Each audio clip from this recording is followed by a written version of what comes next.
फिर गाइस आज की वीडियो के अंदर हम बहुत ही इंपॉर्टेंट टॉपिक पढ़ने वाले हैं, वो क्या है, एप्लीकेशंस ऑफ गॉस थ्योरम।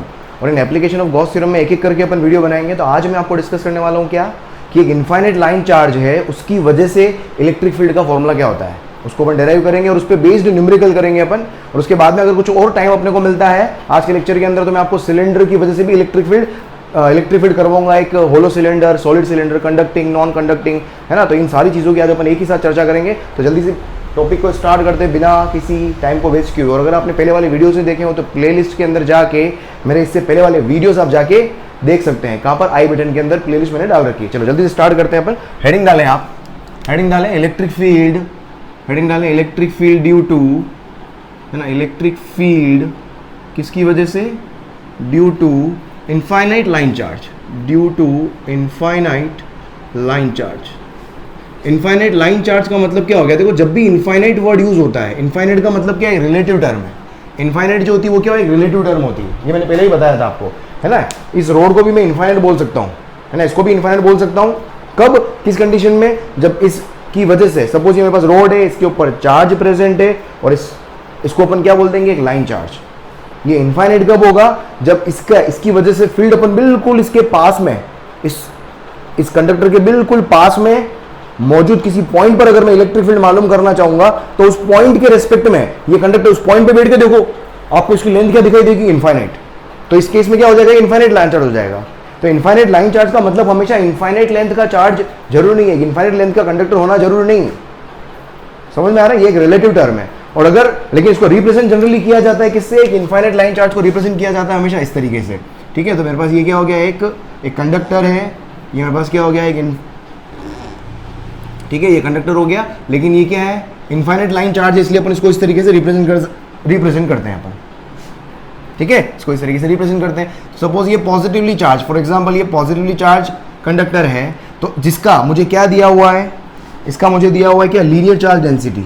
इस कंडक्टर की मुझे क्या पता है, कंडक्टर मतलब इनफाइनाइट लाइन चार्ज, ये इनफाइनाइट लाइन चार्ज है, इसकी मुझे क्या पता है, लीनियर चार्ज डेंसिटी पता है मुझे, कितनी है, lambda coulomb per metre. Linear charge density अपने को पता है। आपने को क्या करना है, इस कंडक्टर से किसी डिस्टेंस p r पर, इस कंडक्टर से किसी r डिस्टेंस पर p पॉइंट पर मुझे इलेक्ट्रिक फील्ड मालूम करना है। p पॉइंट दोस्तों मैंने क्या बताया, हमेशा जहां पर इलेक्ट्रिक फील्ड आपको मालूम करना होता है। अब यहां पर अपने को क्या करना है, अपने को ये सारी क्या पढ़ रहे हैं अपन, गॉस थ्योरम यूज करके अपने को डेराइव करना है। गॉस थ्योरम यूज करके अपने को डेराइव करना है। अब गॉस थ्योरम क्या बोलती है कि आपके पास क्या होना चाहिए, क्लोज सरफेस होना चाहिए। क्लोज सरफेस के अंदर अगर चार्ज मौजूद आपको पता हो तो उस चार्ज को एप्सिलॉन नॉट से डिवाइड करोगे तो मैं फ्लक्स लिख लूंगा। ये गॉस थ्योरम होती है। अब मुझे गॉस थ्योरम यहां पर अप्लाई करनी है क्योंकि ये गॉस थ्योरम को यूज करके हम डेरिवेशन कर रहे हैं। तो उसके लिए अपने को पता होना चाहिए एक एनक्लोज सरफेस, एक इमेजिनरी सरफेस, एक क्लोज सरफेस एज्यूम करनी पड़ेगी। और सरफेस इस तरीके से एज्यूम करते हैं, हमेशा एक चीज ध्यान रखें, surface is assumed such that at any point present on the surface electric field remains constant. क्या बोल रहा हूं मैं कि सरफेस के पॉइंट पर मौजूद इलेक्ट्रिक फील्ड हमेशा क्या होना चाहिए, कांस्टेंट होना चाहिए। तो इस तरीके अपन इमेजिनरी सरफेस एज्यूम करेंगे। अब सोचो, अब ये मेरे पास ये कंडक्टर है, ठीक है, इससे r डिस्टेंस पर मैं इलेक्ट्रिक फील्ड मालूम कर रहा हूं। ये r डिस्टेंस यहां भी हो सकती है, यहां भी हो सकती है, कहीं भी हो सकती है। समझने की कोशिश करें, क्योंकि इससे निकलने वाला इलेक्ट्रिक फील्ड जो होगा सभी डायरेक्शन में बाहर निकलेगा। फील्ड समझे आप, 3D सभी डायरेक्शन में बाहर निकलेगा। एक ऐसी क्या सरफेस एज्यूम करूं कि वहां पर मौजूद P पॉइंट, जहां पर भी बनाऊं उस P पॉइंट पर इलेक्ट्रिक फील्ड हमेशा क्या है, कांस्टेंट है। मैं ऐसी क्या सरफेस का शेप एज्यूम करूं कि सरफेस के ऊपर मौजूद हर पॉइंट पर इलेक्ट्रिक फील्ड मेरा क्या आ जाए, कांस्टेंट आ जाए। तो सोच के देखो, मेरे पास क्या r क्या सभी डायरेक्शन में। अगर मैं यहां से एक सिलेंड्रिकल सरफेस एज्यूम कर लूं तो सिलेंडर की सरफेस जो होगी वो क्या होगी, इस कंडक्टर से, मतलब इस लीनियर चार्ज से बिल्कुल एक क्या होगी, फिक्स डिस्टेंस पर होगी। और अगर डिस्टेंस फिक्स है तो इलेक्ट्रिक फील्ड का मैग्नीट्यूड भी क्या हो जाएगा, मेरे पास फिक्स हो जाएगा। तो यहां पर अपन क्या करते हैं, एक सिलेंड्रिकल गॉसियन सरफेस, यहां पर अपन क्या एज्यूम करते हैं, एक सिलेंड्रिकल गॉसियन सरफेस एज्यूम करते हैं। ठीक है, यहां पर क्या एज्यूम करते हैं अपन, एक सिलेंड्रिकल गॉसियन सरफेस आप यहां पर एज्यूम करते हो। क्या एज्यूम करा मैंने, एक सिलेंड्रिकल गॉसियन सरफेस अपन ने एज्यूम कर लिया। ये क्या है, cylindrical Gaussian surface, cylindrical Gaussian surface. और इस सरफेस के ऊपर मौजूद हर पॉइंट पर इलेक्ट्रिक फील्ड जो होगा वो क्या होगा, कांस्टेंट होगा। ठीक है, अब मैंने सरफेस एनक्लोज कर ली। इसका मैंने डायमेंशन क्या एज्यूम किया है, let this length is L, इसका लेंथ क्या हो गया, एल हो गया। अब देखो इस सरफेस का लेंथ मुझे पता है, ये जितना लेंथ है तो इसके अंदर मौजूद जो कंडक्टर होगा उसका लेंथ भी एल ही होगा, मतलब जो लाइन चार्ज होगा उसका लेंथ भी क्या होगा, एल ही होगा। और इसका मुझे लैम्बडा पता है, इसका मुझे लैम्बडा पता है, इसका मुझे लैम्बडा पता है। तो इस गॉसियन सरफेस के अंदर क्यू इनसाइड, यहां पर मैं लिख सकता हूं क्यू इनसाइड, मैं यहां पर चाहूं तो मैं क्या लिख सकता हूं, you can write Q inside Gaussian surface, है ना, क्यू इनसाइड गॉसियन सरफेस में लिख सकता हूं। वो क्या होगा कि लैम्बडा का फॉर्मूला क्या होता है, चार्ज अपॉन लेंथ, तो क्यू इक्वल्स टू क्या हो जाएगा, लैम्बडा मल्टीप्लाइड बाय लेंथ। तो क्यू इनसाइड क्या हो जाएगा, लैम्बडा मल्टीप्लाइड बाय लेंथ, क्योंकि मेरे पास एल लेंथ का कंडक्टर अभी यहां पर मौजूद है, एल लेंथ का लाइन चार्ज जो है वो क्या है, गॉसियन सरफेस के अंदर मौजूद है। तो देखो यहां से लैम्बडा इनटू क्या हो गया, एल हो गया क्यू इनसाइड। अब मैं फ्लक्स लिख सकता हूं, इलेक्ट्रिक फ्लक्स, यहां से आप लिख सकते हैं अपन इलेक्ट्रिक फ्लक्स बाय या गॉस थ्योरम। गॉस थ्योरम क्या बोलती है कि भाई गॉस थ्योरम, गॉस थ्योरम क्या बोलती है, गॉस लॉ क्या बोलती है भाई कि टोटल फ्लक्स जो होता है वो क्या होता है, Q inside upon epsilon not के इक्वल होता है। टोटल फ्लक्स का एक और फॉर्मूला क्या है, ई डॉट, मुझे क्या निकालना है, इलेक्ट्रिक फील्ड निकालना है ना, तो ये क्या होगा, ई dot D S Q inside क्या लिख दिया मैंने, lambda L upon epsilon not. अब मुझे ये इंटीग्रेशन सॉल्व करना है। देखो इसके लिए अब इलेक्ट्रिक फील्ड जब भी अपन ई डॉट डी एस करते हैं तो मुझे डी एस एज्यूम करना होता है। अब यहाँ पर डी एस कैसे एज्यूम करेंगे, तो मेरे पास क्या पूरा सिलेंड्रिकल सरफेस है, मुझे ये फ्लक्स क्या है, सिलेंड्रिकल सरफेस के थ्रू पास होने वाला फ्लक्स। तो डीएस एरिया जो होगा वो किसका होगा, वो सिलेंड्रिकल पार्ट का ही होगा। तो सिलेंड्रिकल पार्ट का अगर मुझे थ्रू फ्लक्स निकालना है तो अपन ने न्यूमेरिकल किया था, उसमें अपन ने इसको 3 पार्ट में डिवाइड किया था। एक तो इसका कर्व सरफेस एरिया होता है और 2 क्या होते हैं, सर्कुलर एरिया होते हैं। तो टोटल 3 एरिया हो गए, तो तीनों एरिया में क्या करूंगा मैं, सरफेस एज्यूम करूंगा। तो एक सरफेस मैंने यहां पर एज्यूम करी, ठीक है, इसका जो ds वेक्टर होगा वो कहाँ आएगा, आउटवर्ड डायरेक्शन में। इसका ds वेक्टर जो आएगा वो क्या आएगा, आउटवर्ड, इसको मैंने बोल दिया ds1।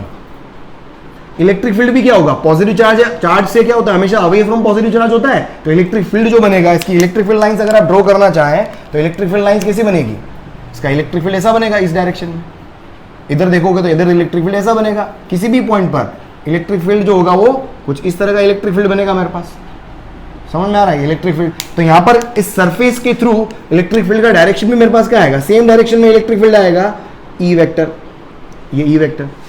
ये पूरे सरफेस के ऊपर कहीं भी ले लो आप डीएस वेक्टर, हमेशा इलेक्ट्रिक फील्ड और डीएस वेक्टर दोनों सेम डायरेक्शन में आएंगे।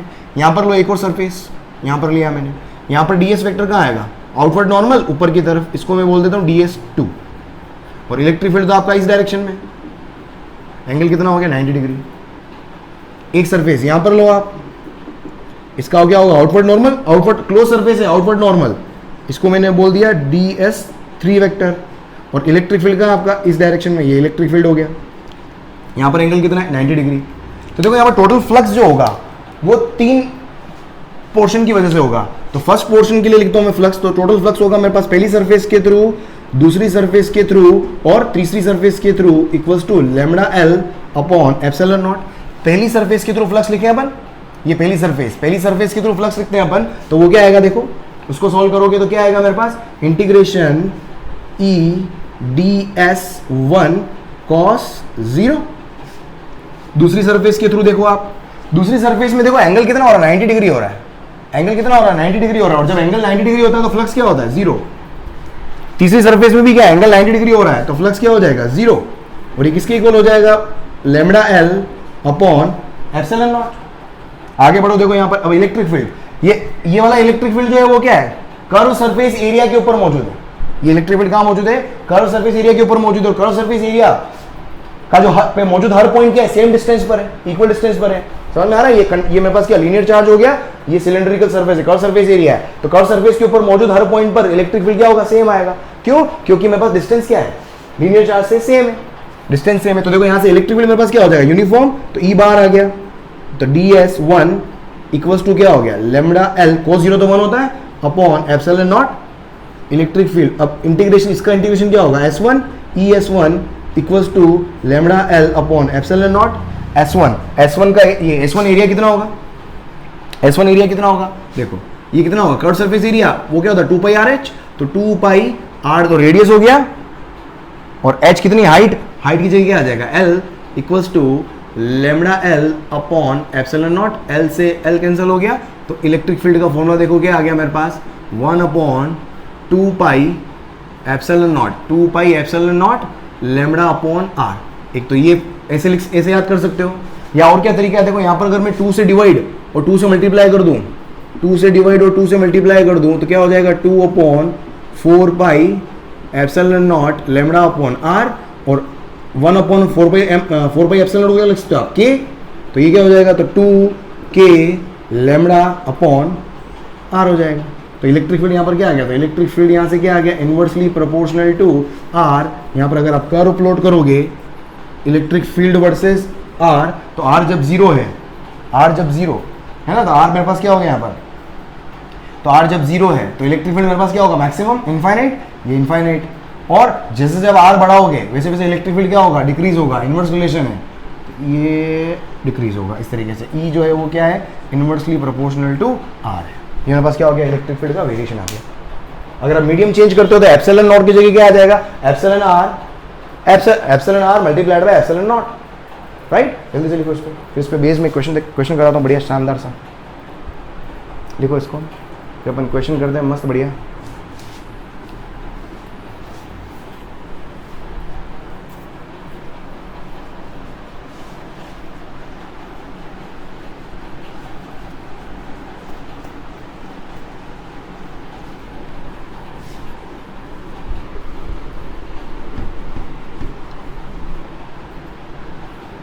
भाई मिट जा रे पंछी लुटेरे, मिट जा रे।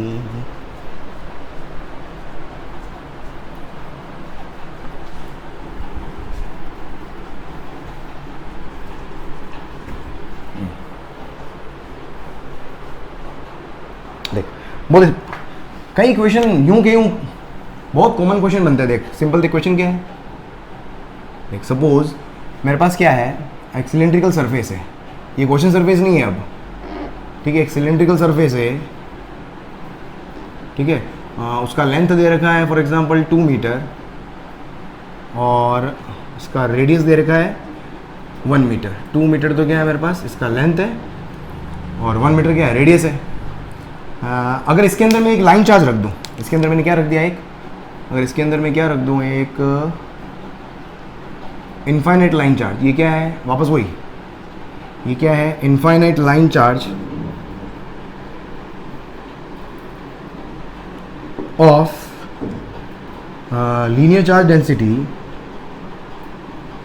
ऑफ लीनियर चार्ज डेंसिटी कितने दे रही, कितने ले लो कुछ भी, कितने ले लो, 2 कूलम पर सेंटीमीटर, ठीक है। लीनियर चार्ज डेंसिटी कितनी ले रही, 2 कूलम पर सेंटीमीटर। तो आपको मालूम करना है find flux through cylinder, cylindrical surface. Flux through क्या मालूम करना है आपको, सिलेंड्रिकल सरफेस। देखो क्या होगा, सिलेंड्रिकल सरफेस के अंदर मेरे पास यहाँ पर जो लाइन चार्ज है वो कहाँ है, सरफेस के अंदर है। किसी सरफेस के अंदर अगर चार्ज मालूम हो जाए तो फ्लक्स लिख सकते हो, जिंदगी बहुत आसान हो जाती है, ठीक है। तो मेरे पास क्या, बस मेरे को क्या चाहिए, क्यू इनसाइड चाहिए। तो देखिए यहाँ पर मेरे पास गॉस थ्योरम क्या बोलती है भाई, जीटी बोलती है कि मैं कौन हूँ, कि भाई फ्लक्स जब भी निकालना हो, ये फ्लक्स किसके थ्रू निकलेगा, फ्लक्स थ्रू सिलेंडर निकलेगा। ये फ्लक्स थ्रू सिलेंडर जो होगा वो क्या होगा, Q inside divided by epsilon not. Q inside कैसे लिख सकते हो आप, लेमडा को लेंथ से मल्टीप्लाई करके। लेमडा कितना है, अब देखो लेमडा यहाँ पर 2 कूलम पर सेंटीमीटर है, इसको क्या करो आप पर मीटर में चेंज करो ताकि ऐसा यूनिट में आ जाएगा ये। तो ये हो जाएगा 2 कूलम, 1 सेंटीमीटर में कितने होते हैं, 0.01 मीटर होते हैं। तो ये हो जाएगा, पॉइंट हटाओगे तो ये आएगा 200 कूलम पर मीटर आएगा। तो लेमडा हो गया मेरे पास कितना, 200, और कितना लेंथ, इस सिलेंडर के अंदर इस वायर का कितना लेंथ अवेलेबल होगा, 2 मीटर। तो मल्टीप्लाइड बाय कितना हो गया, 2 मीटर। तो ये हो गया 400 कूलम, मेरे पास क्या आ गया, क्यू इनसाइड। सिंपल। अब मुझे मालूम क्या करना है, फ्लक्स मालूम करना है, तो बस वैल्यू पुट कर दो। तो फ्लक्स कितना हो जाएगा, तो फ्लक्स इक्वल्स टू हो जाएगा क्यू इनसाइड, यहाँ से कि क्यू इनसाइड कितना, 400 upon epsilon not. Epsilon not की वैल्यू आप चाहो तो रख सकते हो, है ना। तो ये फाई आ जाएगा मेरे पास, यूनिट क्या हो जाएगी, newton coulomb inverse electric field. Multiplied by metre square area. ये मेरे पास क्या आ गया, फ्लक्स आ गया। क्लियर। देख एक और क्वेश्चन देखें, एक और क्वेश्चन देखिए, एक और बढ़िया क्वेश्चन कराता हूँ मैं। एक और क्वेश्चन करो यार, एक अच्छा सा क्वेश्चन करते हैं। देख एक और क्वेश्चन क्या दिया हुआ है, वन मोर क्वेश्चन। देख आपको दिया हुआ एक क्यूब है, एक क्यूब दे दिया,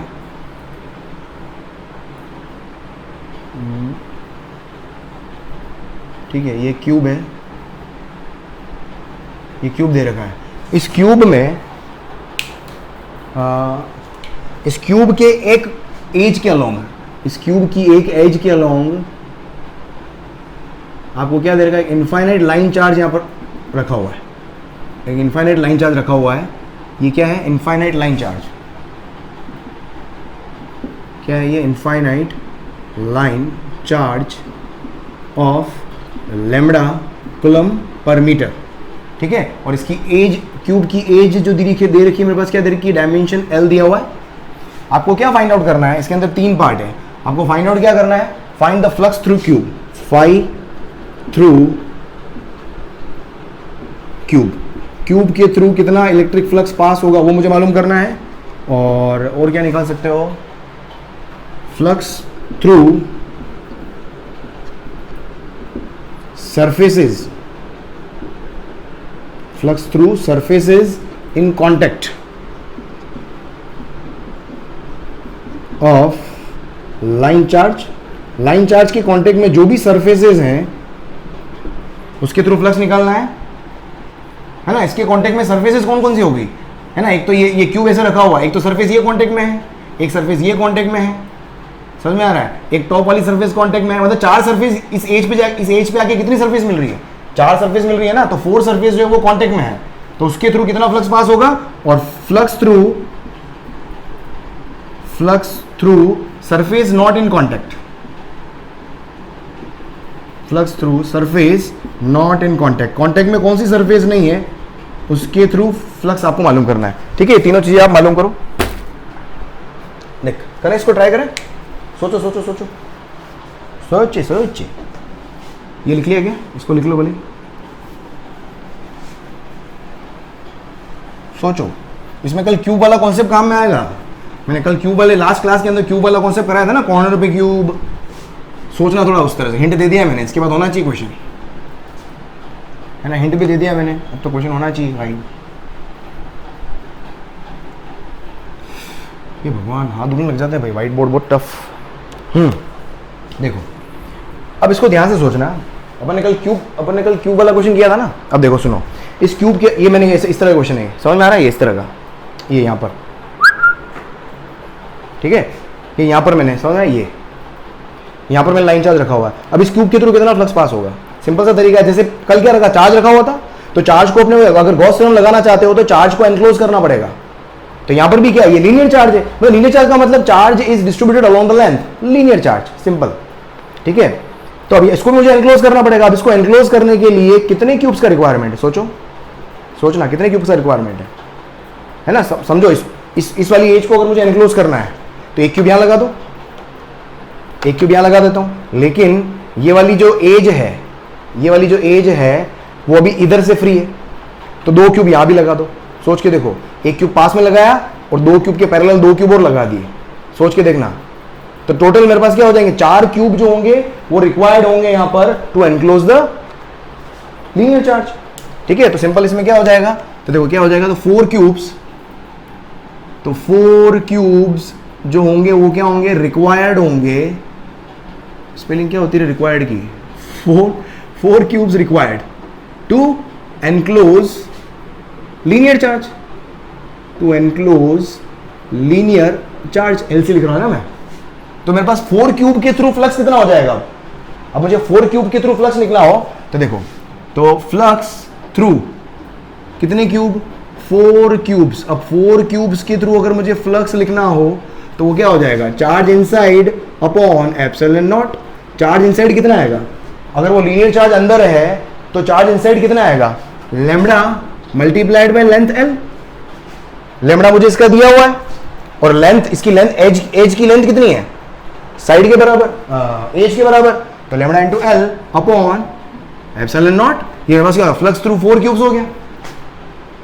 मुझे क्या निकालना है, एक क्यूब के थ्रू निकालना है, तो फ्लक्स थ्रू सिंगल क्यूब कितना हो जाएगा, lambda L upon 4 epsilon not, खत्म। ये हो गया फ्लक्स थ्रू क्यूब। इसके बाद क्या बोला इसने कि flux through surfaces in contact of line charge. अब लाइन चार्ज के कांटेक्ट में देखो कितनी सरफेस, अब ध्यान से सोचना, वापस सोचो, ये मेरे पास लाइन चार्ज है, इसके कांटेक्ट में ये वाली सरफेस है, इसके कांटेक्ट में पीछे वाली सरफेस भी है, इसके कांटेक्ट में मतलब इस एज पे आके, अगर इसको ध्यान से देखो, इस एज पे आके कितनी सरफेस मिल रही है, एक सरफेस तो ये हो गई, समझ में आ रहा है? अरे कहाँ गया रे भाई, यहाँ रखा हुआ था ना, हाँ देख मैं आपको देख के कर रहा हूँ, वो हाथ उल्टा सीधा चल रहा है यार। ये एज हो गई, इस एज पे ये सरफेस टच हो रही है, ये सरफेस टच हो रही है, ये वाली सरफेस टच हो रही है, ये वाली सरफेस टच हो रही है, 4 सरफेस टच हो रही है। तो इन चारों सरफेस के थ्रू फ्लक्स कितना लिंक होगा वो मुझे निकालना है। अब ध्यान से सोचना, चारों सरफेस में जो इलेक्ट्रिक फील्ड लाइन होगी वो क्या होगी, अलोंग जाएगी। यहाँ से ये मेरे पास एज है, इस एज के फील्ड कैसा बनेगा, अलोंग, ये अलोंग बनेगा, ये से अलोंग, ये वाली एज, और इधर भी क्या होगा अलोंग, ऊपर भी क्या जाएगा अलोंग, और नीचे भी क्या जाएगा अलोंग, नीचे भी क्या जाएगा अलोंग। तो फील्ड जो है वो क्या है, चारों सरफेस के लिए फील्ड जो है वो क्या है, अलोंग है ना। ये मेरे पास क्या हो गया, ए पार्ट, फर्स्ट पार्ट हो गया। सेकंड पार्ट में क्या होगा कि सभी सरफेस में फील्ड जो होगा कि इलेक्ट्रिक फील्ड थ्रू 4 सरफेस, जो 4 सरफेस होगी, इज अलोंग है। और जब भी अलोंग होता है तो थीटा कितना बनेगा, 90 डिग्री। थीटा किसके बीच में, between electric field and area vector. और जब एंगल 90 डिग्री बनता है तो फ्लक्स की वैल्यू कितनी आ जाती है, 0। फ्लक्स कितना हो गया, 0 हो गया। कल किया था अपन ने ये सेम इस तरह का। उसके बाद देखो थर्ड पार्ट, देखो बची हुई जो 2 सरफेस है, इसका मतलब 4 सरफेस के थ्रू फ्लक्स 0 आ रहा है। इसका मतलब एक क्यूब में फ्लक्स जो हो रहा है वो सिर्फ 2 सरफेस के थ्रू लिंक हो रहा है, सिर्फ 2 सरफेस के थ्रू लिंक हो रहा है। अब क्वेश्चन क्या पूछा कि flux through surface not in contact, जो सरफेस कांटेक्ट में नहीं है उसके थ्रू फ्लक्स कितना होगा। तो सरफेस नॉट इन कांटेक्ट कितनी, 2, और ये पूरा जो फ्लक्स है, ये पूरा क्यूब का जो फ्लक्स है सिर्फ उन 2 सरफेस के थ्रू लिंक हो रहा है। तो यहां पर क्या लिख सकता हूं, तो फ्लक्स थ्रू 2 सरफेस, 4 तो कांटेक्ट में नहीं है, 4 कांटेक्ट में है और 2 कांटेक्ट में नहीं है। क्या बोला, फ्लक्स थ्रू 2 सरफेस कितना हो गया मेरे पास, मतलब पूरा क्यूब के थ्रू जो आएगा वही आएगा। वो कितना हो गया, lambda L upon 4 epsilon not. तो फ्लक्स थ्रू मुझे क्या निकालना है, एक सरफेस के थ्रू निकालना है, एक सरफेस के थ्रू कितना आ जाएगा, डिवाइड बाय 2, तो ये हो जाएगा lambda L upon 8 epsilon not. ये हो गया सिंपल है। जल्दी लिखो इसको, फिर अगला एक और क्वेश्चन कराता हूँ, जल्दी से लिखना है इसको, लिख लो इसको, अगला नहीं, एक और क्वेश्चन करता, देख देख क्यूब का ही एक और अच्छा क्वेश्चन है। हाँ देख, क्यूब का ही एक अच्छा क्वेश्चन बनता है, ये आपके एग्जाम में भी आया हुआ, अभी जो कराऊंगा, मतलब एग्जाम में मैं सारे क्वेश्चन, ये बहुत अच्छे क्वेश्चन करवा रहा हूँ मैं, इनको अच्छे से कर लेना आप, ये कभी भी गड़बड़ मत करना, पढ़ने के अंदर गड़बड़ बिल्कुल मत करना, मज़ा आ जाएगा आपको। बस देखते रहो, रोज नोट्स बनाना हो तो नोट्स बनाओ, माहौल बनेगा, नोट्स बनाओ। देख एक और क्वेश्चन देख, क्या आ सकता है, देख मेरे पास क्या है, अगेन वही क्यूब, एक क्यूब ले लिया मैंने।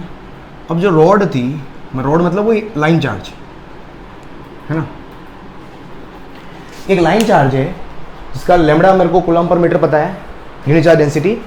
आपको उस लाइन चार्ज को अगर मैं क्यूब के अंदर रखूं तो मुझे मालूम करना है maximum flux through the cube.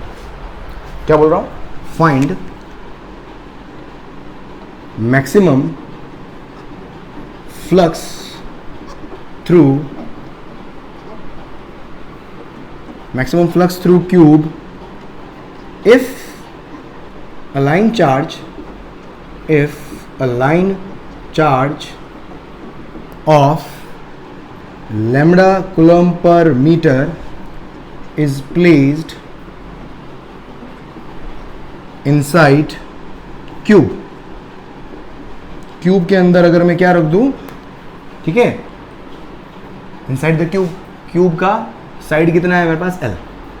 अब देखो मैक्सिमम फ्लक्स, अब देखो फ्लक्स मैक्सिमम कितना लिंक होगा वो डिपेंड करेगा अंदर चार्ज कितना है वो डिपेंड करेगा। देखो फ्लक्स का फॉर्मूला सिंपल कितना आ गया, फाई इक्वल्स टू क्या हो गया मेरे पास, Q inside simple upon epsilon not. अब क्यू इनसाइड का फॉर्मूला क्या होता है, lambda multiplied by length, lambda multiplied by length. अब लैम्डा तो मेरे पास क्या हो गया, लीनियर चार्ज का लैम्डा तो मेरे पास क्या होगा, कांस्टेंट, लैम्डा तो क्या होगा, कांस्टेंट। तो अब कितना लेंथ, जो लीनियर चार्ज है उसका कितना लेंथ इसके अंदर मौजूद है वो डिसाइड करेगा कितना चार्ज अंदर मौजूद है। जितना ज्यादा चार्ज अगर मौजूद होगा तो उतना ही फ्लक्स क्या हो जाएगा, ज्यादा से ज्यादा बाहर निकलेगा। तो चार्ज को मैक्सिमम कर दो तो फ्लक्स मैक्सिमम हो जाएगा। यही पूछा ना कि भाई मैक्सिमम फ्लक्स पूछा है, तो फाई जो होगा फ्लक्स जो है वो क्या है, डायरेक्टली प्रोपोर्शनल किसके है, इनसाइड चार्ज के, और इनसाइड चार्ज डायरेक्टली प्रोपोर्शनल किसके है, लेंथ के। तो लेंथ जितनी ज्यादा होगी उतना ही ज्यादा क्या होगा, फ्लक्स बाहर निकलेगा। अब लेंथ, मैक्सिमम लेंथ कितनी डाल सकता हूं मैं, अब सोचो ये रूम है, रूम के अंदर सबसे बड़ी, एक क्यूब के अंदर सबसे बड़ी लेंथ क्या होती है, अगर नहीं याद आ रहा हो तो बॉडी डायगोनल, बॉडी डायगोनल जो होता है वो सबसे बड़ी लेंथ होती है। फेस डायगोनल है ना, तीन लेंथ होती है, एक तो साइड होता है, एक साइड होती है एल, उसके बाद में ए जो होता है, उसके बाद में क्या होता है, फेस डायगोनल होता है √2l, और उसके बाद में बॉडी डायगोनल होता है √3l, बॉडी डायगोनल होता है √3l। ये आपका क्या हो गया, ये बॉडी डायगोनल हो गया, this is what, body diagonal. ये इसको आप क्या करोगे, ये इस लाइन चार्ज को अगर बॉडी डायगोनल के अलोंग रखोगे इस तरीके से, उसकी लेंथ कितनी आएगी, √3l, मैक्सिमम लेंथ आएगी। तो मेरे पास क्या हो जाएगा, फ्लक्स भी क्या हो जाएगा, मैक्सिमम हो जाएगा। ठीक है, फोर क्यूब जो लेंथ जो होती है, maximum length, four cube maximum length जो होती है वो कितनी होती है, √3 मल्टीप्लाइड बाय l। तो फ्लक्स मैक्सिमम फ्लक्स कितना हो जाएगा, Q max divided by epsilon not. Q max कितना हो जाएगा, lambda multiplied by length max upon epsilon not. Lambda length max कितना है, ये हो जाएगा, लैम्डा तो है ही है, and multiplied bye √3l and divided by epsilon not. बस ये मेरे पास क्या आ गया, ये हो गया मेरे पास मैक्सिमम फ्लक्स। ये क्या हो गया, मैक्सिमम फ्लक्स हो गया। समझ आया, इसको लिखो जल्दी लिखो, इसको आगे बढ़ते हैं हम अपन, जल्दी आगे बढ़ते हैं अपन।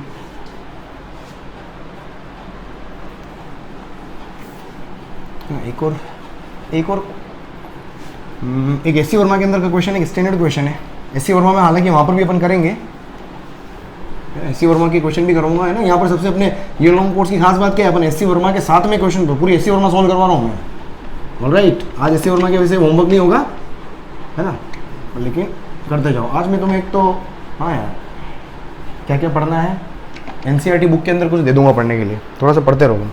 कुछ बुक जरूर परचेज कर लेना यार, सिर्फ एससी वर्मा तो चलो होती रहेगी, साथ में प्रैक्टिस के लिए, जैसे चैप्टर कंप्लीट होता है तो उसके बाद में मुझे फुल चैप्टर की प्रैक्टिस करनी होती है। तो प्रीवियस ईयर जिसमें आप है ना एबीसी की, मॉडर्न एबीसी की बुक लेके आ जाओ, उसमें लिमिटेड क्वेश्चन है ना, उसके अंदर प्रीवियस ईयर भी है, प्रीवियस ईयर के नाम पे जेई मेंस है उसके अंदर, मतलब नीट की अलग आती है और जेई मेंस की अलग आती है। तो नीट वाले स्टूडेंट नीट की लेके आया था ना, उसको उनको फायदा क्या होगा, उसमें एम्स भी है, नीट भी है, जिपमेर भी है, एएफएमसी भी है, एम्स भी है, सब है। और इसके अलावा दूसरी बुक जेई मेंस वालों के लिए भी एक आती है मॉडर्न एबीसी की, तो ये बुक लेके आ जाओ, बिल्कुल सस्ती टिकाऊ बुक है, बढ़िया, 2 वॉल्यूम आएंगे इसके, और इसको साथ साथ पैरेलल करते रहना आप, ठीक है। और लोग अगर ऋषि पांडे, तो ऋषि पांडे लो, बहुत सारी, कोई भी रेफरेंस स्टैंडर्ड बुक होनी चाहिए। एमटीजी हो तो एमटीजी स्टैंडर्ड पब्लिकेशन का बुक होना चाहिए, बस कोई भी आलतू फालतू बुक मत लेके आ जाना, ठीक है। देख और क्वेश्चन देख क्या हो सकता है। देख मेरे पास एक क्यूब है, ठीक है, एक क्यूब है आपके पास, ठीक है, एक क्यूब हो गया, साइड मेरे पास कितना हो गया, वही एल, साइड कितना हो गया एल। इस क्यूब से मैं क्या कर रहा हूँ, एक वही लीनियर, इनफाइनाइट लीनियर चार्ज, ठीक है, इसका कितना है, लैम्डा कूलम्ब पर मीटर है। अगर ये फॉर एग्जांपल कितना v स्पीड से, इसको मैं कितना स्पीड से, अगर v स्पीड से, v क्या है, कांस्टेंट, इसको कांस्टेंट स्पीड से अगर अंदर मूव करवाऊं क्यूब के अंदर, या है ना, इसको मैं क्यूब के अंदर मूव करवाऊं, या इसको थोड़ा डायग्राम और प्रॉपर बना लें अपन, कि सर मूव कैसे कराओगे, खड्डा करके, पता नहीं, बहुत खतरनाक लोग हो तुम। ऐसा ले लो आप इसको, ये अंदर ही जा रही है, ये अब ठीक है, ये इनफाइनाइट लाइन चार्ज है, ठीक है, और इसकी स्पीड जो है वो कितना v है, कांस्टेंट स्पीड, है ना, वी जो है वो क्या है, कांस्टेंट स्पीड है, ठीक है। ये लाइन चार्ज जो है वो ऐसे कांस्टेंट स्पीड से अंदर मूव कर रहा है। तो आपको कर्व प्लॉट करना है कि जब ये इससे पास होगा, क्या है, plot curve between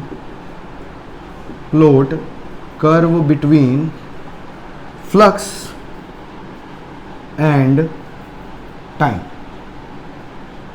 through cube. देखो सिंपल सी बात है, अगर यहां पर थोड़ा सोचो विचार करें आप, क्योंकि जैसे जैसे अंदर एंट्री मारेगी, जैसे जैसे लाइन चार्ज अंदर एंट्री मारेगा, अंदर लेंथ बढ़ती जाएगी किसकी, लाइन चार्ज की, और जितना ज़्यादा लेंथ होता है उतना ज़्यादा चार्ज इनसाइड होगा, उतने ज़्यादा फ्लक्स लिंक होगा। समझ में आ रहा है? बस मुझे उस फ्लक्स को टाइम के साथ रिलेट करना है, फ्लक्स का टाइम के साथ फॉर्मूला निकालना है, वो आ गया तो अपना काम बन जाएगा, तो देखो फ्लक्स का सिंपल फॉर्मूला भाई, चार्ज इनसाइड निकाल लो और एप्सिलॉन नॉट से डिवाइड कर लो। अब क्यू इनसाइड कितना होगा देखो, तो क्यू इनसाइड अगर आप लोगे तो हमेशा कितने बराबर होगा, lambda multiplied by length inside. अंदर लेंथ कितनी है, अभी लेंथ कांस्टेंट नहीं है, ये वेरिएबल है, इसको आप एक काम करो एक्स ले लो, लेंथ कांस्टेंट नहीं है, वेरिएबल है ना। एल ले लो, एल तो ऑलरेडी दिया हुआ है अपने को, अभी एक्स कितना होगा। अब जैसे सपोज रोड शुरू में ये मेरे पास क्या है, इसको समझे आप, मेरे पास क्यूब है, ये क्यूब की फर्स्ट सरफेस है, दूसरा सरफेस ये रहा, यहां से रोड एंटर मार रही है। शुरू में क्या होगा, t इक्वल्स टू 0 पे जब वो एंट्री मार रही होगी, है ना, एट t इक्वल्स टू 0, अंदर जो मौजूद लेंथ है, मतलब यहां पर इस पोजीशन पर, ये मेरे पास क्या हो गया, ये x इक्वल्स टू 0 हो गया और ये x इक्वल्स टू l हो गया। समझो इसको, समझ में आ रहा है।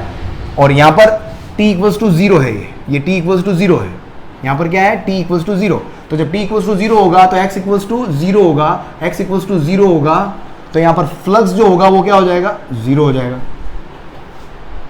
अब मैं जैसे आगे बढ़ता हूं, अब आगे कितनी स्पीड से बढ़ रहा हूं मैं, v स्पीड से, और वो भी कांस्टेंट स्पीड है। अगर मुझे v स्पीड लिखनी हो तो स्पीड v इक्वल्स टू क्या होगा, distance x upon time t।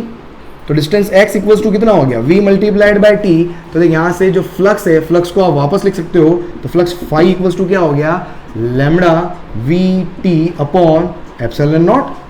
तो देखो यहां से फ्लक्स अगर आप देखोगे तो फ्लक्स क्या हो गया, डायरेक्टली प्रोपोर्शनल टू क्या हो गया, टाइम आ गया, क्योंकि लैम्बडा कांस्टेंट है, कांस्टेंट स्पीड है वो भी कांस्टेंट, और एप्सिलॉन नॉट भी क्या हो गया, कांस्टेंट हो गया। तो फ्लक्स जो हो गया वो डायरेक्टली प्रोपोर्शनल किसके हो गया, टाइम के। फ्लक्स क्या हो गया, डायरेक्टली प्रोपोर्शनल किसके हो गया, टाइम के। मतलब यहां से मैं अगर मैं कर्व प्लॉट करूंगा, अब ध्यान से देखना, अब यहां पर अगर अपन कर्व प्लॉट करें, फाई वर्सेस टाइम, अगर मैं कर्व प्लॉट करूं, ये आपका क्या है, t इक्वल्स टू 0, ये आपका क्या है, t इक्वल्स टू 0। अब देख t इक्वल्स टू 0 अगर है, ध्यान सुनना, फ्लक्स जो है वो डायरेक्टली प्रोपोर्शनल क्या है, टाइम के। तो देखो t इक्वल्स टू 0 से डायरेक्टली प्रोपोर्शनल टाइम के, ये टाइम के। ये कहां पर आएगा, ये वाला कर्व कहां पर आएगा, जब टाइम की वैल्यू कितनी हो, टाइम कहां गया, सॉरी, मतलब ये डायरेक्टली प्रोपोर्शनल कब तक होगा, सोच के देखना, समझना। जैसे जैसे लेंथ अंदर एंटर हो रही है वैसे वैसे मेरे पास क्या हो रहा है, फ्लक्स बढ़ता जा रहा है, तो डायरेक्ट रिलेशन आ गया। अब ध्यान से सोचना, अब एक ड्यूरेशन ऐसा आएगा जब मेरे पास लेंथ क्या हो जाएगी, क्यूब के अंदर वाली लेंथ जो होगी वो बिल्कुल कांस्टेंट हो जाएगी। कैसे, बहुत लंबा चार्ज है, इनफाइनाइट चार्ज मान लो अगर आप, क्योंकि इनफाइनाइट बना रहेगा, बहुत लंबा चार्ज है, वो एंटर हुआ, ठीक है, धीरे धीरे लेंथ बढ़ रही है, फ्लक्स बढ़ रहा है। अब जो पूरा ये क्यूब की दो फेसेस है, अंदर एंटर हो रहा है, तो जितनी लेंथ बढ़ रही है उतना फ्लक्स बढ़ रहा है। जब ये लेंथ यहां पर टच कर जाएगी, इसका मतलब क्या हो गया, अब यहां पर अब फ्लक्स मेरे पास क्या हो गया, ये कंडीशन आ गई, फ्लक्स मेरा क्या हो गया, मैक्सिमम। इस कंडीशन में फ्लक्स क्या हो गया, मैक्सिमम। अभी लेंथ इधर से बाहर निकलेगी, ठीक है, लेकिन स्टिल इस क्यूब के अंदर मौजूद जो लेंथ अभी भी वही है, जिस समय फ्लक्स मैक्सिमम के समय जो लेंथ थी अभी भी वही लेंथ है, बस प्रोवाइडेड क्या है, इधर भी जितना पार्ट, इधर कुछ पार्ट निकला हुआ है, उधर भी कुछ पार्ट निकला हुआ है। अभी आगे जब तक आगे बढ़ता रहेगा, जब तक कि इसमें से लेंथ कम नहीं हो जाए तब तक फ्लक्स मेरे पास क्या रहेगा, कांस्टेंट बना रहेगा, क्योंकि इसके अंदर जो लेंथ मौजूद है वही डिसाइड करती है फ्लक्स कितना है। तो इसके अंदर मौजूद अगर लेंथ कांस्टेंट होगी तो फ्लक्स क्या होगा, कांस्टेंट। और लेंथ कांस्टेंट कब होगी, जब मेरे पास लीनियर चार्ज होगा, वो इसके अंदर मूव कर रहा होगा सच दैट कुछ पार्ट इधर भी रह गया है, कुछ पार्ट इधर भी रह गया है, तो भले इसको इधर उधर भले मूव करवा लो, कितने भी मूव करवा लो, बीच में लेंथ मेरे पास L हमेशा क्या रहेगी, कांस्टेंट रहेगी। तो उस वक्त मेरे पास फ्लक्स क्या हो जाएगा, कुछ वेरी नहीं है, फ्लक्स क्या होगा, वेरी नहीं होगा, ठीक है, फ्लक्स वेरी नहीं होगा। और ये फ्लक्स की मैक्सिमम वैल्यू जाएगी, वो कितनी आएगी, यहाँ से अगर आप देखोगे उस फ्लक्स की मैक्सिमम वैल्यू कितनी आ जाएगी, एक्स की वैल्यू कितनी है, एक्स की वैल्यू कितनी है मेरे पास, फ्लक्स ये रहा, एक्स लिख सकते हो यहाँ से, एक्स कितना हो गया, एक्स हो गया मेरे पास कितना, टोटल लेंथ कितनी हो गई मेरे पास, एल। तो यहाँ से मैक्सिमम फ्लक्स आप यहाँ पर लिख सकते हो कितना, कि lambda L divided by epsilon not, ये फ्लक्स मैक्सिमम हो जाएगा, ठीक है। अब फॉर एग्जांपल मैं बोलता हूं कि भाई सपोज ये वो टाइम है जहां पर मेरे पास अब लेंथ कम होने लगी, मतलब फाइनल ये मेरे पास सरफेस है, ये देखो अंदर घुस रहा है, ये अंदर जा रहा है, अंदर गया अंदर गया अंदर गया, इस एज से समझो, इस एज से अंदर गया अंदर गया अंदर गया। अब क्या हुआ, एक कंडीशन ऐसी आएगी जब ये अंदर पूरा घुस जाएगा बाहर, फिर अगले फेस की तरफ मूव करेगा, तो यहां पर क्या हो, लेंथ कम हो जाएगी, अब अंदर ये बाहर निकल रहा है निकल रहा है इस सरफेस से दूर जा रहा है दूर जा रहा है दूर जा रहा है, फिर ये दूसरी सरफेस आ गई, अब यहां से पूरा बाहर निकल गया। तो इस ड्यूरेशन के अंदर अब लेंथ धीरे धीरे क्या होगी, कम होगी, लेंथ धीरे धीरे कम होगी, तो क्या होगा, फ्लक्स वापस डिक्रीज होगा उसी फैशन में, क्योंकि उसी जिस प्रोपोर्शन में फ्लक्स इंक्रीज हुआ था उसी प्रोपोर्शन में फ्लक्स वापस क्या हो रहा है, डिक्रीज भी होगा, ठीक है। तो ये मेरे पास क्या होगा, फाइनली क्या, जब लेंथ पूरी बाहर आ जाएगी तो फ्लक्स क्या हो जाएगा, यहाँ पर जाके जीरो हो जाएगा, यहाँ पर जाके क्या हो जाएगा, जीरो हो जाएगा, समझ में आ रहा है। तो ये मेरे पास क्या हो गया, एक और क्वेश्चन हो गया, समझ में आ रहा है। चल देख इसका एक क्वेश्चन और करते हैं, एक क्वेश्चन और करते हैं, देख लिख लो उसको, लिख लो।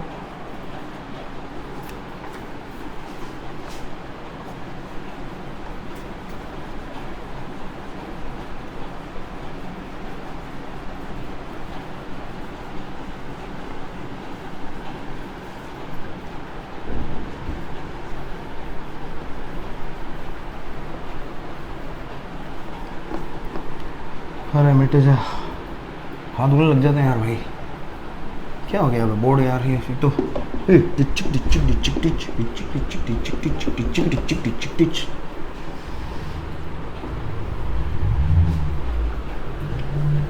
ज़्यादा देर तक रह गया इसके ऊपर, तो भाई आपने देखा होगा ऑनलाइन के अंदर, ऑनलाइन क्लासेस के अंदर हमेशा बोर्ड हमेशा छोटे इसलिए लिए जाते हैं, अगर चाहे तो मैं पूरा 8 फीट का बड़ा ले सकता हूँ मैं, लेकिन मिटाने में वाट लग जाती है। तो बड़े बोर्ड जनरली आप देखेंगे ग्रीन बोर्ड पे पढ़ाते हैं, बड़े बड़े बोर्ड पे, तो ग्रीन बोर्ड पे इजीली मिट जाता है, कोई दिक्कत नहीं आती है। चल देख और क्वेश्चन क्या कर सकते हैं अपन, एक और क्वेश्चन देख, एक और क्वेश्चन, अच्छा सा क्वेश्चन क्या करूँ यार,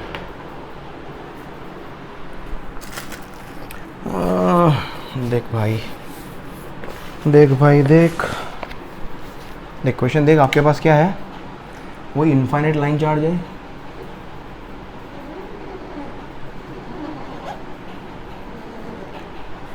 इससे दूर एक कितना है, इससे d डिस्टेंस पर एक स्फीयर है, स्फीयर है एक, स्फीयर है, स्फीयर का जो सेंटर है वो यहाँ से d डिस्टेंस पर है, और इसका रेडियस r है, ये क्या है, स्फीयर है, ये क्या है, स्फीयर है। क्वेश्चन क्या दिया हुआ, infinite long charge having uniform charge, हाँ इसका वही चार्ज पर यूनिट लेंथ, इसका linear charge density, linear charge density आपको दी हुई है कितनी, लैम्बडा दी हुई है, ठीक है, लैम्बडा दिया हुआ है। आपको क्या फाइंड आउट करना है, आपको निकालना है total electric flux through the surface, find total flux through spherical surface, है ना, थ्रू निकालना है आपको, क्या, स्फेरिकल सरफेस थ्रू स्फीयर, किस कंडीशन में, of surface are centred consider both, हाँ, और किस केस में इसमें निकालना है, फर्स्ट जब इस रेडियस की वैल्यू आर क्या हो, लेस देन डी हो, और दूसरा केस क्या हो गया मेरे पास, आर क्या हो, ग्रेटर देन डी हो, ठीक है, आर लेस देन डी हो और आर क्या हो, ग्रेटर देन डी हो। करो करो, ट्राई करो इसको, ट्राई करो यार, ट्राई कर, ओहो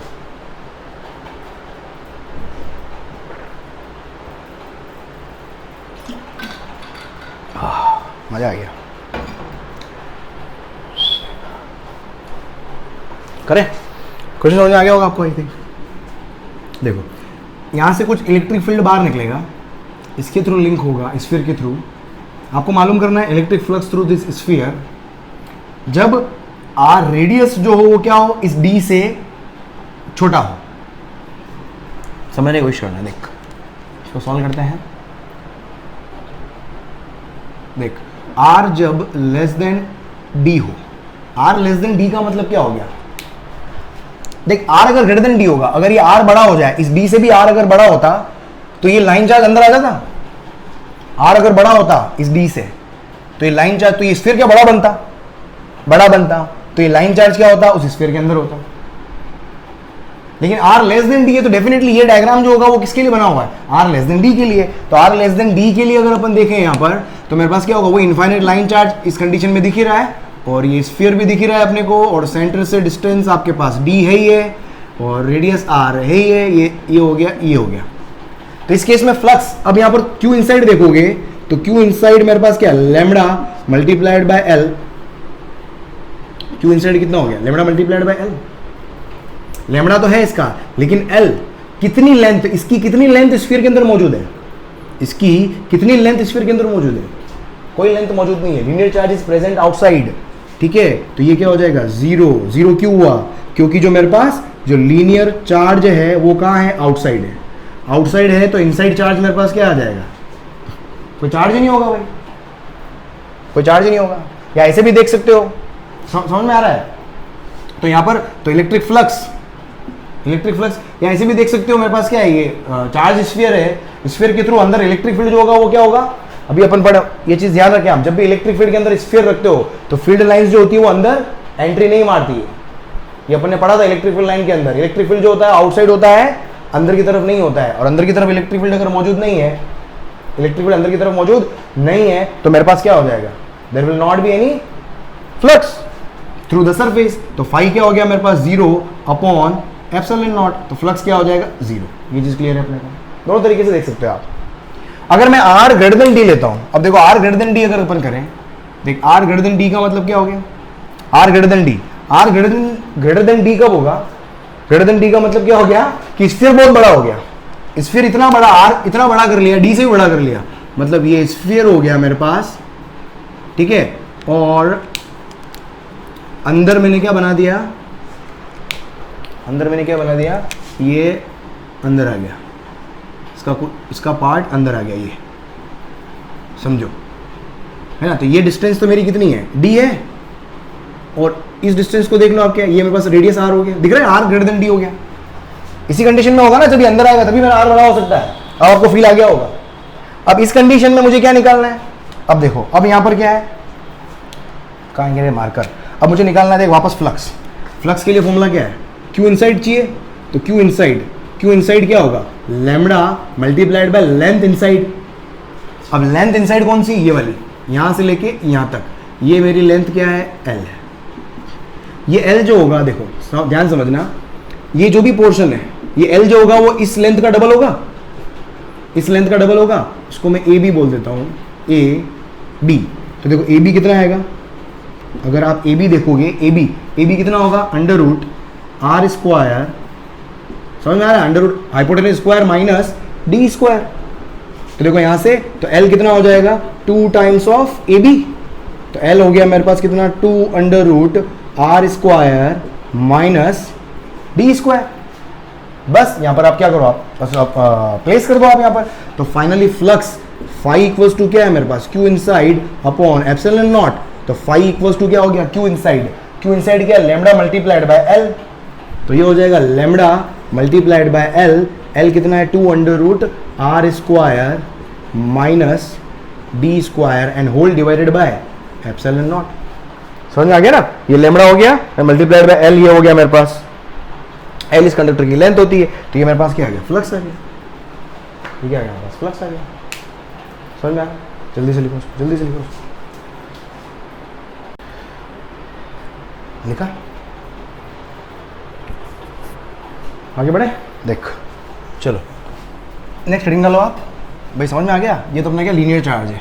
बहुत सारे अनेकों क्वेश्चन बन सकते हैं यार, अब इसमें आप लिमिटेड टाइम में कोर्स भी करवाना है, कितने क्वेश्चन कराऊँ, है ना। तो कोशिश पूरी कर रहा हूँ आपको मैं कॉन्सेप्ट देने की, बस कॉन्सेप्ट सीखते चले जाओ। बस एक चीज़ का ध्यान रखना है यहाँ पर, question practice is the key. जितनी क्वेश्चन की प्रैक्टिस करोगे उतना मजा आएगा सब्जेक्ट के अंदर। Physics is all about the practice of questions, ठीक है, तो आप प्रैक्टिस जितनी करोगे उतना आपका सब्जेक्ट निखर जाएगा। कोशिश पूरी कर रहा हूँ सारे कॉन्सेप्ट देने की, बस उसमें लगे रहना आप लोग, ठीक है। चलो अब नेक्स्ट हेडिंग डालो आप। तो लीनियर चार्ज के ऊपर काफ़ी क्वेश्चन करा दिया मैंने, और भी बहुत सारे बनते हैं यार, अब मैं क्या करूँ, कहाँ से लाऊँ, और है बहुत सारे हैं दिमाग में, तो इतनी सारी चीज़ें, ये भी करा दूँ वो भी करा दूँ, पर टाइम लिमिटेड है, कोर्स भी करवाना है, ठीक है अपने को, बाकी बहुत चीज़ें करवा सकते हैं, ठीक है। तो नेक्स्ट हेडिंग डालो आप। इलेक्ट्रिक फील्ड एप्लीकेशन चल रही है, गॉस थ्योरम की एप्लीकेशन है ना। Electric field due to, next heading डालो, electric field due to infinite cylinder, infinite line charge था। Electric field due to infinite cylinder, क्या लिखना है, इलेक्ट्रिक फील्ड किसकी वजह से, ड्यू टू इनफाइनाइट सिलेंडर,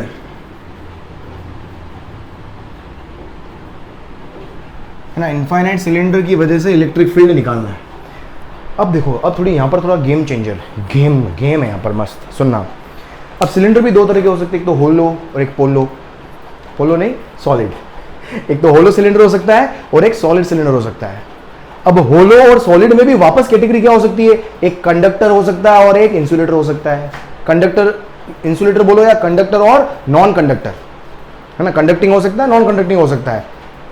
तो 4 तरह के सिलेंडर यहाँ पर पॉसिबल है, समझ में आ रहा है, 4 तरह के सिलेंडर पॉसिबल है। Hollow conducting, hollow non conducting, solid conducting, solid not conducting, 4 तरह के सिलेंडर हो गए। तो चारों सिलेंडर के लिए मुझे यहाँ पर इलेक्ट्रिक फील्ड देखना है। अब ध्यान से सोचना, कंडक्टर की एक प्रॉपर्टी होती है, हमेशा ध्यान रखें आप, किसी भी कंडक्टर को जब आप चार्ज, इसकी बात मैंने पहले भी की थी अपने पहले वाले वीडियोस के अंदर, कि किसी भी कंडक्टर को अगर आप चार्ज देते हो तो सारा का सारा चार्ज, भाई सिंपल सी बात है, देख सोचना भाई, मैंने ये कंडक्टिंग बॉडी है, इसके अंदर मैं अंदर चार्ज इंसर्ट कर देता हूँ, तो क्या होगा, अगर ये बॉडी कंडक्टिंग है तो इसके अंदर जो भी चार्ज, इसके अंदर जो भी चार्ज डालूंगा मैं, उनके बीच में रिपल्शन फोर्स लगेगा, तो वो कहाँ आ जाएगा, चार्ज सारा सरफेस के ऊपर आ जाएगा। Whole charge will come on the surface, समझ में आ रहा है। ये मेरे पास कंडक्टिंग है, ये मेरे पास कंडक्टिंग मार्कर है, इसको मैं चार्ज देता हूँ, इसको चार्ज करता हूँ मैं किसी भी तरीके से, फ्रिक्शन से दो, कॉन्टेक्ट से दो, तो सारा का सारा चार्ज होगा वो कहाँ आएगा, यहाँ पर जो भी चार्ज दिया है मैंने, तो सारे इलेक्ट्रॉन्स जो होंगे आपस में क्या, चार्ज क्या इलेक्ट्रॉन की फॉर्म में देते हो आप, या तो इलेक्ट्रॉन ऐड करोगे या बाहर निकालोगे, तो इलेक्ट्रॉन के बीच में रिपल्शन फोर्स लगेगा, तो सारे इलेक्ट्रॉन क्या होंगे, यूनिफॉर्म डिस्ट्रीब्यूट हो जाएंगे, और कहाँ हो जाएगा, सरफेस के ऊपर। सारा चार्ज कहाँ होता है, रिसाइड्स ऑन सरफेस, अगर कंडक्टर है। लेकिन अगर नॉन कंडक्टिंग बॉडी है, नॉन कंडक्टिंग बॉडी में क्या होगा, जहां पर चार्ज दोगे तो चार्ज जो होगा वो वहीं रह जाएगा, उसके बीच में रिपल्शन फोर्स भले लग रहा हो चार्ज के बीच में, लेकिन चार्ज मूव नहीं कर सकता है नॉन कंडक्टर के अंदर, तो चार्ज जो होगा वो वहां का वहीं रहेगा जहां पर था, ठीक है। अब देख ध्यान से सुनना वापस, अब मैं क्या बोल रहा हूं, देख एक बोल रहा हूं होलो सिलेंडर और होलो सिलेंडर, वो भी कौन सा, होलो कंडक्टिंग, एक होलो कंडक्टिंग और एक होलो नॉन कंडक्टिंग। ध्यान सुनना, होलो मतलब अंदर से, अंदर कुछ नहीं, खाली मामला साफ अंदर, और भले वो कंडक्टर हो या नॉन कंडक्टर हो। अब ध्यान सुनना, अब जो भी चार्ज दूंगा वो कहाँ रहेगा, उसकी सरफेस पे ही होगा, जो भी चार्ज दूंगा वो कहाँ होगा, उसकी सरफेस पे होगा, अंदर तो खाली है भाई साहब। तो भले होलो कंडक्टर हो या होलो नॉन कंडक्टर सिलेंडर हो, दोनों ही केस में चार्ज जो होगा वो सरफेस पे होगा, अब देखो सॉलिड कंडक्टर, अब क्या बोल रहा हूं, सॉलिड कंडक्टर में क्या होगा, अगर चार्ज दोगे, भले अंदर दे दो चार्ज या भले बाहर दे दो, रिपल्शन फोर्स की वजह से सारा का सारा चार्ज कहां आ जाएगा, सरफेस पे आ जाएगा वापस, सारा का सारा चार्ज कहां आ जाएगा, सरफेस पे आ जाएगा, किसके अंदर, सॉलिड कंडक्टर के अंदर।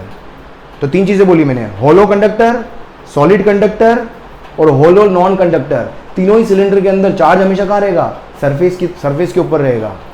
और जब चार्ज सरफेस के ऊपर रहेगा तो इसका इलस्ट्रेशन, इसका जो इलेक्ट्रिक फील्ड का फॉर्मूला आएगा वो तीनों के लिए क्या आएगा, सेम आएगा, तो यहां पर देखो हेडिंग डालो आप, तो electric field due to infinite cylinder तो है, लेकिन इसके अंदर फर्स्ट केस लिखो आप, इलेक्ट्रिक फील्ड किसकी वजह से, electric field due to infinite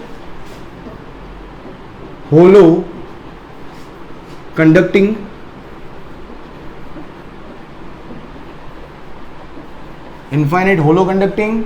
infinite या फिर क्या, इनफाइनाइट होलो नॉन कंडक्टिंग,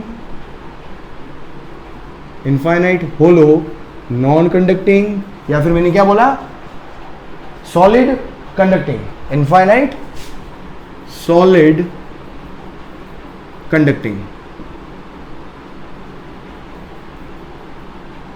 ठीक है, electric field due to infinite, या तो होलो कंडक्टिंग हो, इनफाइनाइट होलो नॉन कंडक्टिंग हो, या इनफाइनाइट सॉलिड कंडक्टिंग सिलेंडर हो। ये तीनों तरह के सिलेंडर के लिए, तीनों ही तरह के सिलेंडर के लिए डेरिवेशन वाला पार्ट जो होगा वो सेम रहने वाला है, सेम रहने वाला है। ठीक है, तो अपन देखो डायग्राम बनाते हैं। मेरे पास क्या हो गया, ये सिलेंडर है, ठीक है, ये मेरे पास क्या आ गया, ये सिलेंडर आ गया। सिलेंडर का रेडियस मुझे पता है कितना है, आर है। इस सिलेंडर के सेंटर से आर डिस्टेंस पर, स्मॉल आर डिस्टेंस पर मुझे इलेक्ट्रिक फील्ड निकालना है, कि सेंटर से स्मॉल आर डिस्टेंस पर इलेक्ट्रिक फील्ड निकालना है। अब स्मॉल आर कैसे हो सकता है, स्मॉल आर को अगर मैं कैपिटल आर से बड़ा ले लूँ तो पॉइंट पी कहाँ चला जाएगा, बाहर। स्मॉल आर को कैपिटल आर से बड़ा ले लूँ तो पॉइंट पी कहाँ चला जाएगा, बाहर। स्मॉल आर को कैपिटल आर के इक्वल कर दूँ तो वो पॉइंट कहाँ आ जाएगा, पी, सरफेस पे। स्मॉल आर को अगर मैं कैपिटल आर से कम ले लूँ, if I take small R less than capital R, तो पी पॉइंट कहाँ आ जाएगा, इट विल कम इनसाइड, अंदर की तरफ आ जाएगा। ठीक है, तो P point can lie outside the cylinder, on the surface of cylinder और इनसाइड द सिलेंडर। तो तीन फॉर्मूला यहां पर निकल के आएंगे वापस, तीन फॉर्मूला आएंगे। तो इसमें फर्स्ट केस, इसके अंदर मैं क्या ले रहा हूं, फर्स्ट केस क्या ले रहा हूं कि जब आर जो हो वो क्या हो, ग्रेटर देन कैपिटल आर हो, मतलब क्या है, आउटसाइड। मुझे कहां निकालना है, आउटसाइड निकालना है। और ये क्या है, इनफाइनाइट सिलेंडर है भाई, ये क्या है, इनफाइनाइट सिलेंडर है ना, इनफाइनाइट सिलेंडर है। और इनफाइनाइट सिलेंडर का मुझे क्या पता है, इसका मुझे पता है सरफेस चार्ज डेंसिटी, इसकी मुझे क्या पता है, सरफेस चार्ज डेंसिटी पता है, क्या है, sigma coulomb per metre square. और चार्ज जो होगा वो कहाँ होगा, बिल्कुल सरफेस पे होगा, ये आउटसाइड द सरफेस, ये आउटसाइड द सरफेस आ गया। अब मुझे क्या करना, ये मेरा पी पॉइंट हो गया, इस पी पॉइंट पर इलेक्ट्रिक फील्ड निकालना है, और ये अपनी आर डिस्टेंस हो गई, यहाँ से लेकर यहाँ तक क्या हो गई, आर डिस्टेंस हो गई। अब पी पॉइंट पर इलेक्ट्रिक फील्ड, मैंने क्या बताया, जब भी इलेक्ट्रिक फील्ड निकालना, ये सारी गॉस थ्योरम की एप्लीकेशन है, गॉस थ्योरम यूज करके करना है। तो आपको क्या करना है, यहाँ पर क्या करो, एज्यूम कर लो, क्या एज्यूम कर लो, क्या, एक सिलेंड्रिकल गॉसियन सरफेस, क्या एज्यूम कर लो, एक सिलेंड्रिकल गॉसियन सरफेस। तो मैंने क्या करा, एक सिलेंड्रिकल गॉसियन सरफेस एज्यूम कर ली, such that P point should lie on the, समझ में आ रहा है, पी पॉइंट कहाँ लाई करना चाहिए, ये आ गया, क्या है ये, this is what, cylindrical Gaussian surface, cylindrical Gaussian surface. और जो भी गॉसियन सरफेस एज्यूम करी उसकी लेंथ मैंने एज्यूम कर ली L, और उसका रेडियस ऑटोमेटिकली क्या हो जाएगा, R हो जाएगा। ये समझ में आ गया अपने को। अब मुझे अंदर, अब मुझे क्या करना है, एक सिलेंडर के थ्रू फ्लक्स लिखो आप, गॉस थ्योरम है ना। गॉस थ्योरम क्या बोलती है, गॉस थ्योरम क्या बोलती है भाई, गॉस थ्योरम क्या बोलती है कि flux through the surface should be equals to Q inside upon epsilon nought. Flux क्या आएगा, close integral E dot ds equals to क्या आ जाएगा, Q inside upon epsilon not. अब E डॉट ds यहाँ पर अपने को ध्यान है, यहाँ पर तो क्या था, इलेक्ट्रिक फील्ड, इलेक्ट्रिक फील्ड क्या है मेरे पास, ऐसा है। यहाँ पर एक सरफेस एज्यूम करोगे तो ds वेक्टर क्या आएगा, नीचे आएगा तो एंगल 90 डिग्री। इधर भी अगर मैं ds वेक्टर लूंगा तो इलेक्ट्रिक फील्ड तो मेरा इधर आ रहा है ना, अवे फ्रॉम पॉजिटिव चार्ज, और ds वेक्टर क्या आ गया, ऊपर की तरफ। तो यहाँ पर भी एंगल क्या होगा, 90 डिग्री। तो इन दोनों की वजह से फ्लक्स तो जीरो हो जाएगा, जैसे लीनियर चार्ज में हुआ था। तो फ्लक्स इसकी वजह से आएगा, सिर्फ इसकी वजह से आएगा। यहाँ पर जो सरफेस ले रहा हूँ मैं, ds वेक्टर, और इधर ही डायरेक्शन में क्या आएगा, इलेक्ट्रिक फील्ड, बिल्कुल लीनियर चार्ज की तरह, सेम लीनियर चार्ज की तरह आएगा। तो देखो यहाँ पर क्या हो गया, इसको क्या लिखूंगा मैं, integration E ds cos 0 equals to क्या आ जाएगा मेरे पास, Q inside upon epsilon not. Electric field मेरे पास क्या होगा, कांस्टेंट होगा पूरी सरफेस के ऊपर, पूरी सरफेस के ऊपर क्या कांस्टेंट होगा, तो E बार आ गया, और integration ds equals to Q inside. अब Q इनसाइड लिखते हैं अपन, चलो एक बार, Q inside upon epsilon nought. देखो क्या आ गया मेरे पास, E ds का इंटीग्रेशन क्या हो जाएगा, S equals to Q inside upon epsilon not. देख क्या आएगा यहाँ से, फिर इलेक्ट्रिक फील्ड E, ये S जो होता है, ये S कौन सा होता है, जिस सरफेस के थ्रू फ्लक्स निकाल रहे होते हो। कौन सी सरफेस के थ्रू फ्लक्स निकाल रहा हूँ मैं, किसके थ्रू फ्लक्स निकाल रहा हूँ मैं, रेड वाली सरफेस, गॉसियन सरफेस के थ्रू फ्लक्स निकाल रहा हूँ। तो गॉसियन सरफेस का कर्व सरफेस एरिया है ये। तो गॉसियन सरफेस का कर्व सरफेस एरिया मतलब 2 पाई RH, R तो स्मॉल r हो गया क्योंकि रेड वाला गॉसियन सरफेस है, तो स्मॉल r इंटू H मतलब L equals to Q inside, inside charge. अब ये जो इनसाइड चार्ज मतलब, अब इस गॉसियन सरफेस के अंदर चार्ज कौन सा है, जो सिलेंडर का जो पूरा चार्ज आएगा, जो सिलेंडर के ऊपर जो चार्ज है वही आएगा, अब सिलेंडर के ऊपर चार्ज कितना, सिलेंडर का सरफेस चार्ज डेंसिटी को किससे मल्टीप्लाई कर दो, एरिया से। कम ऑन, सिग्मा, सिग्मा का फॉर्मूला क्या होता है, सिग्मा होता है चार्ज अपॉन एरिया। तो चार्ज इक्वल्स टू क्या हो जाएगा, सिग्मा इनटू एरिया। अब इस रेड वाले एरिया के अंदर कितना सिलेंडर मौजूद है, सपोज सिलेंडर का ये वाला पार्ट मौजूद है, कितना भी बड़ा पार्ट क्यों ना ले लो, उसका सिग्मा हमेशा क्या रहेगा, डेंसिटी हमेशा कांस्टेंट रहेगी। तो मैंने क्या लिख दिया, sigma into area, sigma into area. अंदर जो पार्ट सिलेंडर का मौजूद है उसका एरिया कितना होगा, उसका कर्व सरफेस एरिया होगा 2 पाई r इंटू एल, है ना, क्योंकि गॉसियन सरफेस के अंदर इतनी ही लेंथ और r, सिलेंडर का रेडियस तो कांस्टेंट है मेरे पास, तो ये हो गया मेरे पास सिग्मा इंटू एरिया यहां से, and divided by epsilon not, epsilon not. तो क्या हो गया देखो 2 पाई एल कैंसिल, तो E का फॉर्मूला आ गया मेरे पास, E इक्वल्स टू आ जाएगा मेरे पास sigma r upon epsilon not r। एक फॉर्मूला तो ये आ गया मेरे पास, ये अपने को क्लियर है, बिल्कुल ये क्लियर है। अब देखो सिग्मा को क्या लिख सकता हूं मैं, ध्यान से देखना, सिग्मा को क्या लिख सकते हैं, अभी अपन ने लिखना सीखा, charge divided by area, charge divided by area, area कितना 2 पाई r l, ऐसे लिखोगे आप सिग्मा को। तो देख यहां से एक और फॉर्मूला निकालता हूं मैं, देख क्या होगा, electric field equals to sigma क्या हो गया, q upon 2 pi r multiplied by l and multiplied by r upon epsilon not small r, r से r कैंसिल। देख यहां से मैं क्या लिख सकता हूं, देख q upon l, charge upon length को क्या लिख सकते हैं अपन, लैम्बडा लिख सकते हैं, चार्ज पर यूनिट लेंथ को क्या लिख सकते हैं अपन, लैम्बडा। अगर ये लीनियर चार्ज हो जाता, q अपॉन l को क्या लिख सकते हैं अपन, लीनियर चार्ज की तरफ बिहेव करवा सकते हैं। तो देखो क्या क्या हो जाएगा मेरे पास फॉर्मूला यहां पर, तो ये हो जाएगा लैम्बडा, q अपॉन l हो गया lambda upon 2 pi epsilon not r। देख फॉर्मूला सेम वही बन रहा है वापस, हालांकि सरफेस चार्ज डेंसिटी दी हुई होगी सिलेंडर की हमेशा, लेकिन लीनियर चार्ज डेंसिटी भी आ जाए तो घबराने की जरूरत नहीं, इसी को मैं लीनियर चार्ज डेंसिटी की फॉर्म में भी लिख सकता हूं। तो देख लैम्बडा अपॉन क्या हो गया 2, ये फॉर्मूला वही आ गया अपना लीनियर चार्ज वाला, ये फॉर्मूला वही आ गया लीनियर चार्ज वाला।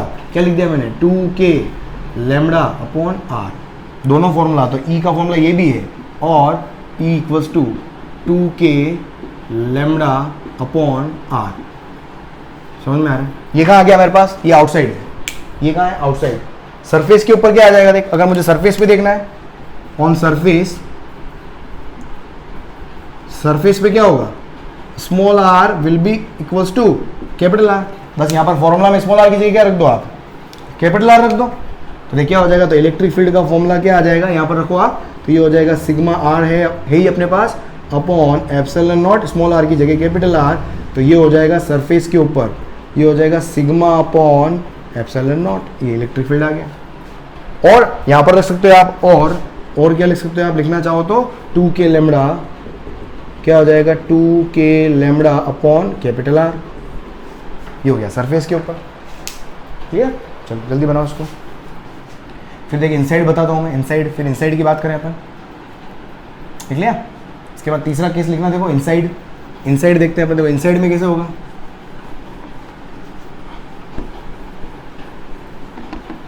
देखिए इनसाइड कैसे बनेगा, और ब्लू से क्यों लिख दिया, अरे मर गए। इनसाइड, ओ भाई सब भाई साहब,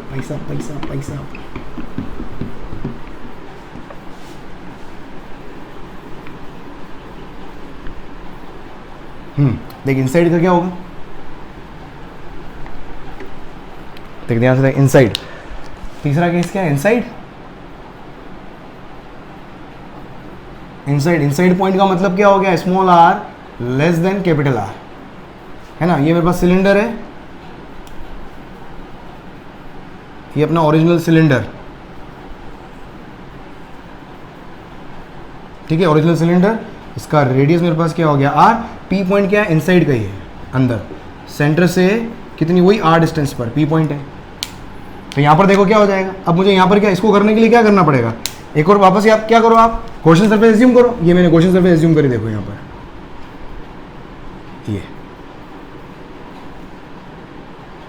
ये सिलेंडर मेरा इनफाइनाइट जा रहा है, ब्लैक वाला सिलेंडर जो है वो ब्लैक से बनो, क्या कंफ्यूज तो नहीं हो रहे हो, ये अपना इनफाइनाइट सिलेंडर, ठीक है, ये इनफाइनाइट सिलेंडर, अंदर मैंने क्या कर दी, ये गॉसियन सरफेस एज्यूम कर ली मैंने, अंदर क्या है गॉसियन सरफेस, ये क्या है मेरे पास गॉसियन सरफेस, बस अब मुझे यहाँ पर क्या करना है, अब इस गॉसियन सरफेस के अंदर चार्ज कहाँ है अभी, चार्ज कहाँ मौजूद है, सरफेस के ऊपर। ये सिलेंड्रिकल सरफेस है, ये गॉसियन सरफेस है, और ये अपना क्या है, इनफाइनाइट सिलेंडर है।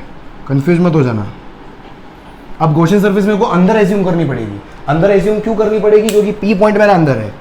पी पॉइंट हमेशा गॉसियन सरफेस के ऊपर मौजूद होना चाहिए, ठीक है। तो पी पॉइंट सरफेस के ऊपर मौजूद है, तो देख यहां से मैं क्या लिख सकता हूं, again electric flux equals to क्या होगा मेरे पास, Q inside upon epsilon not. Electric flux कैसे लिखोगे, E dot D S equals to, अब देखो इस सरफेस के अंदर कोई चार्ज है क्या, चार्ज सारा सरफेस के बाहर है, तो क्यू इनसाइड क्या हो गया मेरे पास, जीरो अपॉन एप्सिलॉन नॉट। इसको क्या लिख सकते हो आप, वो इलेक्ट्रिक फील्ड बाहर आएगा, फिर डी एस का इंटीग्रेशन क्या हो गया, एस हो गया, तो E D S equals to क्या हो गया, ई एस इक्वल्स टू क्या हो गया, zero.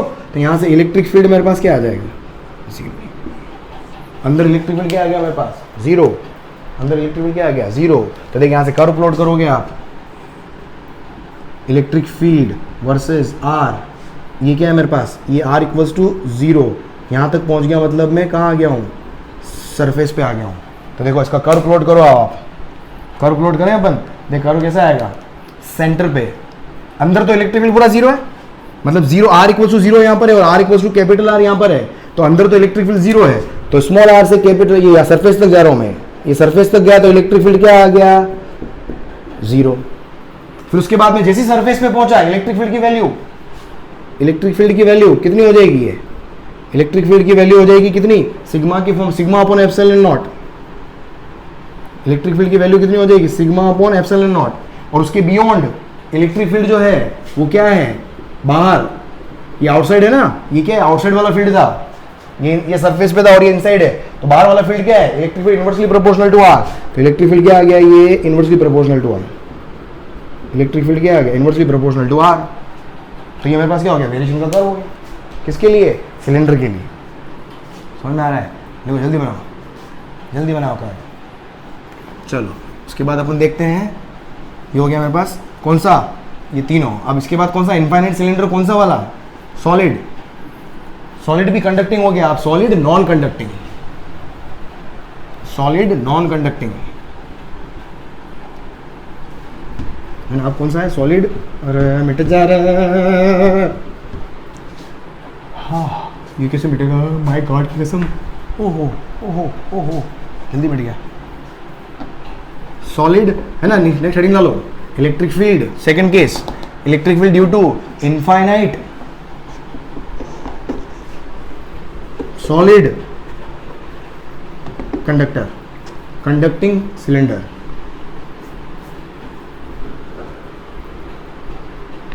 Infinite solid conducting cylinder, मिटते जा रे पंछी लुटेरे, माय गॉड की कसम, ले ले भाई। इलेक्ट्रिक फील्ड ड्यू टू, यार रेड कलर से लिखो, क्या रेड कलर मिट रहा है बहुत आसानी से यार, पूरा डेरिवेशन रेड यार, पर आपको समझ में नहीं आएगा। हाँ, electric field due to infinite solid non conducting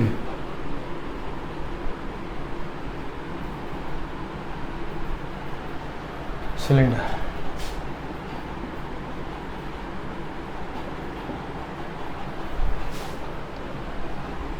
इससे पहले वाले केस में चार्ज कहाँ था, सिर्फ सरफेस पे था। अब चार्ज जो होगा वो कहाँ होगा, कहाँ होगा, अब चार्ज होगा वो कहाँ होगा, अंदर भी होगा। देख अब ये मेरे पास क्या हो गया, देख ये अब मैं सिलेंडर बना रहा हूँ, ये सिलेंडर, ये आपका सिलेंडर, ठीक है। इसका रेडियस आर, इसमें भी तीन केस लेने हैं। जब आर क्या हो, ग्रेटर देन आर, मतलब मैं कहाँ हूँ, आउटसाइड हूँ, बाहर हूँ, तो पहले अपन क्या लेंगे, आउटसाइड। ये इनफाइनाइट सॉलिड नॉन कंडक्टिंग है ना, तो चार्ज का, नॉन कंडक्टिंग में चार्ज कहाँ होता है, अंदर भी मौजूद होता है ना, अंदर भी मौजूद होगा है ना, सरफेस पे ही, साथ में अंदर भी चार्ज पूरा।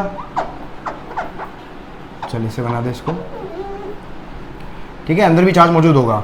अब मुझे क्या करना है, वही अपना कितनी डिस्टेंस पर, आर डिस्टेंस पर, सेंटर से कितनी डिस्टेंस पर, आर डिस्टेंस पर एक पी पॉइंट है, उस पी पॉइंट पर इलेक्ट्रिक फील्ड मालूम करना है। क्या करना होगा, बस क्या ले लो आप यहाँ से एक, है ना, एक सिलेंड्रिकल गॉसियन सरफेस अपने एज्यूम कर ली। सिलेंड्रिकल ही क्यों ले रहे हो? फील्ड, क्योंकि फील्ड क्या होगा इसका, बाहर की तरफ होगा, इसलिए ये क्या है मेरे पास, सिलेंड्रिकल गॉसियन सरफेस GS, और ये मेरा इनफाइनाइट सिलेंडर है। ये क्या है आपका, इनफाइनाइट सिलेंडर है। अब मुझे क्या मालूम करना है, अब देखें यहाँ पर, देखें आप यहाँ पर P पॉइंट पर इलेक्ट्रिक फील्ड, तो देख गॉस थ्योरम क्या बोली कि flux equals to charge inside upon epsilon nought, है ना। फ्लक्स, और फ्लक्स कैसे लिखोगे, integration E dot ds equals to Q inside upon epsilon nought. इसके लिए सिलेंडर जो दिया हुआ है उसकी वॉल्यूम चार्ज डेंसिटी दी हुई है, of volume surface charge density, यहाँ पर क्या है, volume charge density rho coulomb per metre cube, ठीक है, rho coulomb per metre cube charge density दी हुई है। सॉलिड के अंदर हमेशा रो डिफाइन होता है, सिर्फ सरफेस होगी तो सरफेस चार्ज डेंसिटी, सिर्फ लीनियर चार्ज होगा तो लीनियर चार्ज डेंसिटी।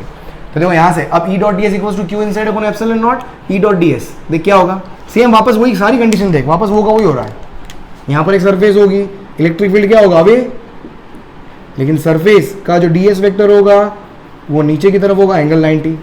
यहाँ पर मेरे पास क्या होगा, ds वेक्टर और इलेक्ट्रिक फील्ड वेक्टर दोनों सेम डायरेक्शन में। यहाँ पर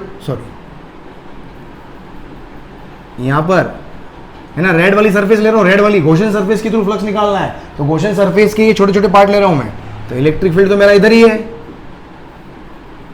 इलेक्ट्रिक फील्ड तो इधर ही है। ds वेक्टर क्या होगा, आउटवर्ड नॉर्मल, तो एंगल यहाँ पर क्या होगा 90, तो इन दोनों सरफेस की वजह से तो फ्लक्स क्या हो गया, 0।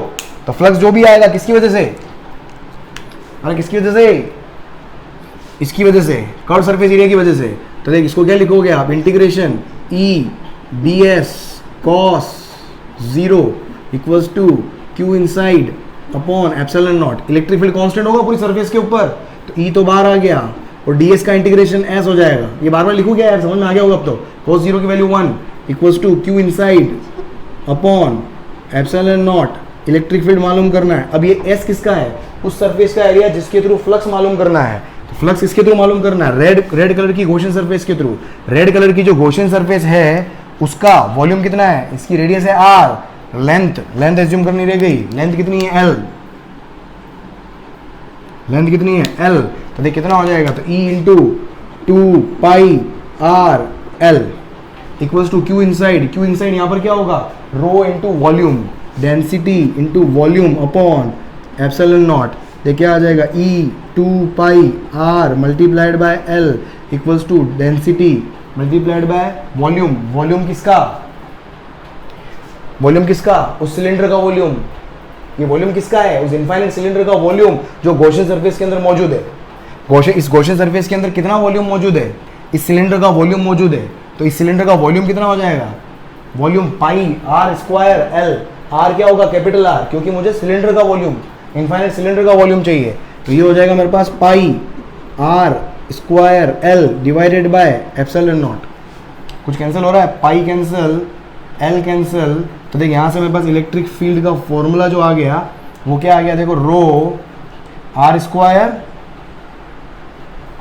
क्या आ गया, रो r स्क्वायर। देख लिखने में गलती ना करूँ, 2 पाई, मार साहब गलती ना कर दे भाई, 2 एप्सिलॉन नॉट और r। सही लिखा क्या, अरे सही लिख दिया क्या,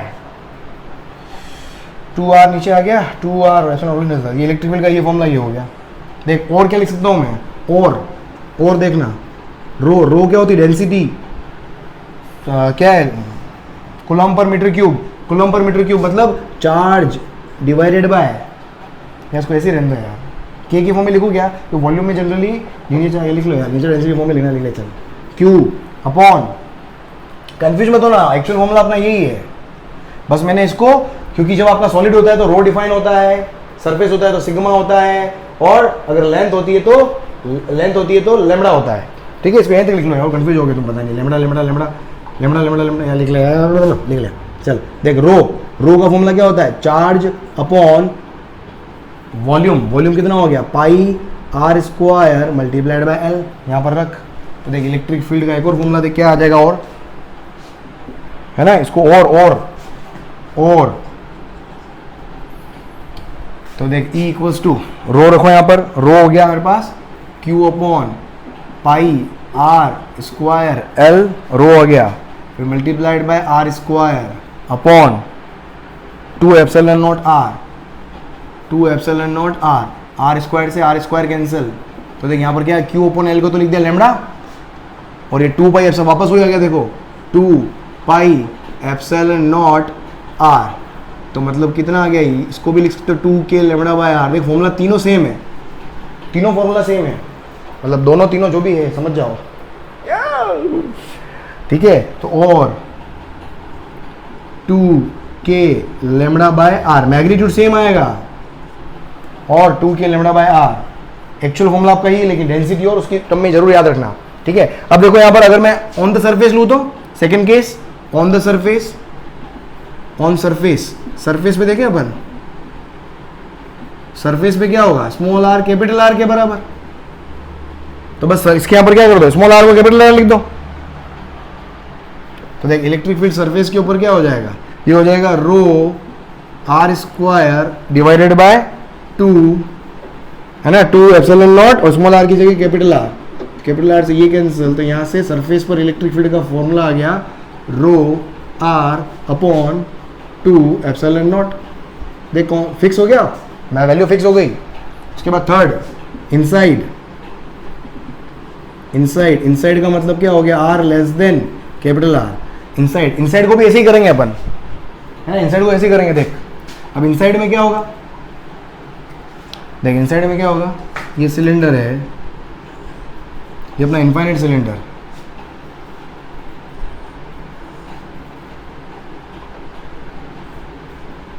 ये इनफाइनाइट सिलेंडर, ठीक है, ऑफ रेडियस आर, अंदर मौजूद पी पॉइंट पर, अंदर देख चार्ज मेरे पास क्या है, चार्ज पूरा अंदर डिस्ट्रीब्यूटेड है, समझ में आ रहा है, अंदर चार्ज है। तो देख यहाँ पर मुझे क्या करना, वही पी पॉइंट आ गया मेरा, तो सेंटर से कितनी आर डिस्टेंस पर ये पी पॉइंट है, ये पी पॉइंट है, इस पी पॉइंट पर इलेक्ट्रिक फील्ड मालूम करना है। तो क्या करा, गॉसियन सरफेस एज्यूम करो वापस, वही ये सेंटर वाली लाइन जा रही है अपनी, ये ठीक है। तो यहाँ से गॉसियन सरफेस एज्यूम करो, तो ये समझना इसको,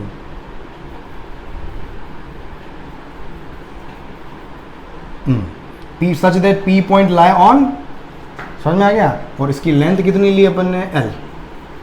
पी पॉइंट कहाँ होना चाहिए, सरफेस के ऊपर होना चाहिए। तो देख यहाँ से वापस लिखे अपन फ्लक्स।